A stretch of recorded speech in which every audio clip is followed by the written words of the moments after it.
Hello दोस्तों, इस बार का गर्मी सारे रिकॉर्ड तोड़ रही है। आप ग्राफ देख सकते हो 1970 से लेकर 2025 तक गर्मी कितना बढ़ रही है। दिल्ली का टेम्परेचर तो 40.2 डिग्री तक पहुंच गया है। एक नॉर्मल बॉडी का टेम्परेचर 37 डिग्री सेल्सियस तक होना चाहिए। अगर मैक्सिमम टेम्परेचर एक ह्यूमन बॉडी का 42.3 डिग्री सेल्सियस तक होना चाहिए, जिससे वो सरवाइव कर सकते। अगर इससे हाई टेम्परेचर होती है तो आपका ब्रेन डैमेज हो सकती है और आपका शरीर एक अंडा में बदल सकती है। लेकिन किसके कारण ये गर्मी बढ़ रही है और इसका क्या सॉल्यूशन हो सकती है, आइए जानते हैं इस वीडियो में।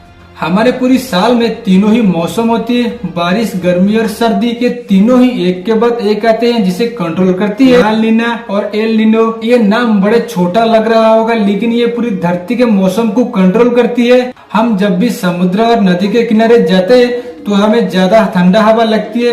ऐसा इसलिए होता है कि समुद्र की जो ऊपर बीच वाले एरिया है, ये दिन में गर्मी के कारण इसका टेम्परेचर भी हाई होती है और इस गर्मी के ऊपर वाले एयर का प्रेशर लो होती है। लेकिन वाटर ठंडा होने के कारण इसका ऊपर वाला एयर भी ठंडा होती है और इसका प्रेशर भी हाई होती है। ये दोनों का प्रेशर, वाटर का हाई और बीच का लो होने के कारण प्रेशर हमेशा हाई प्रेशर से लो प्रेशर की ओर ट्रेवल करती है। इसलिए समुद्र या फिर नदी के किनारे हमें ज्यादा ठंडी लगती है। ये तो हो गया प्रेशर डिफरेंट। उसी हिसाब से एलिनो और लानिना एक साइकिल की तरह काम करती है। जब पैसिफिक ओशन का हॉट एयर ऑस्ट्रेलिया की ओर ट्रेवल करती है तो वहाँ पे एक हाई प्रेशर बनती है और जब वाटर हाई प्रेशर होती है तो वहाँ पे इवेपोरेशन होती है। जब ये इवेपोरेशन क्लाउड बनेगा और जितना ज्यादा हॉट वाटर ऑस्ट्रेलिया और उसके आसपास वाले एरिया में वाटर इवेपोरेशन होगा, उसी हिसाब से क्लाउड क्रिएट होगा और उसी ऑस्ट्रेलिया के आसपास एरिया में कंटिन्यूसली बारिश होगा। ये तो हो गया नॉर्मल फिनोमिना, जिसे लानिना कहते हैं। लेकिन एलिनो केस में ठीक इसका उल्टा ही होती है।